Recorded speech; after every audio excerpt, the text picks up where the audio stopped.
अस्सलामु अलैकुम वरहमतुल्लाहि वबरकातुहू। अल्लाह तबारक व तआला दे सोहणे ते बबरकत नाम तो शुरू करना जिहड़ा तमाम जहानां दा मालक है। ते बेलियो ते सजनों, तुसी मेरा YouTube channel Raiz Zafar Iqbal triple के वेख रहे हो तो मेरे चैनल नू सबसक्राइब भी करना है, लाइक भी करना है ते बैल आइकन नू लाजमी दबा लेना है। ते अज दी जिहड़ी गल है ना बड़ी मज़ेदार है, सारी सुननी है। ते गल दा आगाज़ करने है कि भी गल इस तरह है भी मिस्र दे अंदर ना एक डांसर होंदी है, कंजरी होंदी है ते उनदी खूबसूरती दे जेड़े है ना चर्चे, उनदे डांस दे ठुमके दे चर्चे जेड़े होंदे ने पूरे मिस्र दे अंदर मशहूर होंदे ने ते उनदी शोहरत बड़ी होंदी है। ते उनदे जेड़े दीवाने ते आशक ते परवाने होंदे ने ना, वो वज़ीर ते सियासतदान ते बिजनेसमैन होंदे ने। ते एक रात ना वो एक होटल दे विच प्रोग्राम करदी है।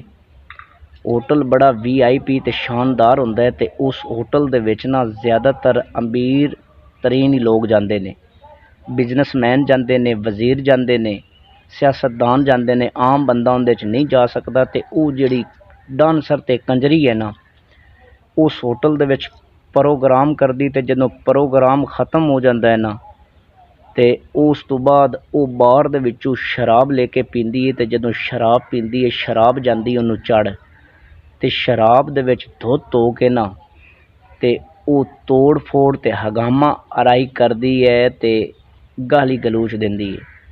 ते जदों इतनियां गल्लां होंदियां ने ना ते उस होटल दे जिहड़ा सिक्योरिटी होंदी है, वो पुलिस होंदी है ते वो सिक्योरिटी दे विच जिहड़ा पुलिस दा इंचार्ज होंदा है ना, वो बड़ा ईमानदार ते अच्छा अफीसर होंदा है। ते जदों उन्होंने पता लगदा है ना ते वो आउंदा है ते जदों उस डांसर नूं वेखदा है ना ते उन्होंने बड़े इतराम ते बड़े इखलाक ते इज्जत दे नाल समझाउंदा है कि तेरी शख्सियत बड़ी मशहूर है, तेरी शोहरत बड़ी है ते जिहड़ियां तू हरकतां कर रही है ना, ये तैनूं जेब नहीं देंदियां, ये हरकतां तैनूं नहीं करनियां चाहिदियां। ते जदों पुलिस अफीसर इखलाक दे नाल समझाउंदा है ना ते वो उल्टा बुरा महसूस कर जांदी है ते नाल ही टैलीफोन करदी है किसी वड्डे अफीसर नूं। ते जदों फ़ोन करदी है ना ते आखदी है कि यह जिहड़ा अफीसर है ना फलां नां दा, इहदा तबादला कर दिता जाए। उनदा तबादला हो जाता है ते अगले दिन ना शाम टाइम वो जिहड़ी डांसर ते कंजरी है ना होटल इंतजामिया तो पुछदी है भी वो पुलिस अफीसर किधर गया है।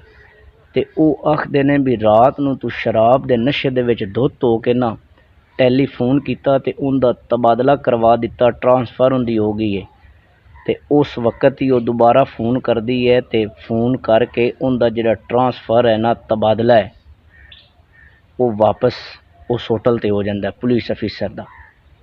ते जदों वापस हो जाता है ना ते वो जिहड़ा पुलिस अफीसर है अपना जिहड़ा अस्तीफ़ा लिख के ना ते जिहड़ा मुतलका पुलिस दा वज़ीर होंदा है उन्होंने जमा करवा दिंदा है। ते जदों जमा करवाउंदा है ना ते वज़ीर उस पुलिस अफीसर नूं बुला लैंदा है ते उनदे तो पुछदा है भी की वजह है कि इस होटल ते जिहड़े पुलिस वाले ने बड़ियां बड़ियां सिफारिशां ते बड़े बड़े सियासतदानां नूं आके ते बड़ी मुश्किल दे नाल ड्यूटी लवाउंदे ने ते तैनूं दूसरा चांस मिलिया, की वजह है कि तू इनूं ठुकरा रहा है।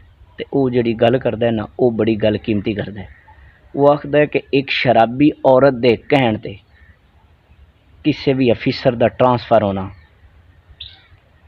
ते एक डांसर ते कंजरी दी आखत ते वो तबादला वापस हो जाना, किसी भी मुल्क दा गैरतमंद बंदा जिहड़ा है ना वो इनू पसंद नहीं करता ते ना ही उस मुल्क दे विच वो गैरतमंद रह सकता है। ते जदों इतनी वो गल करदा है ना ते अस्तीफ़ा दे के चला जाता है ते चंद महीनों तो बाद उथों मिस्र छड़ दिंदा है।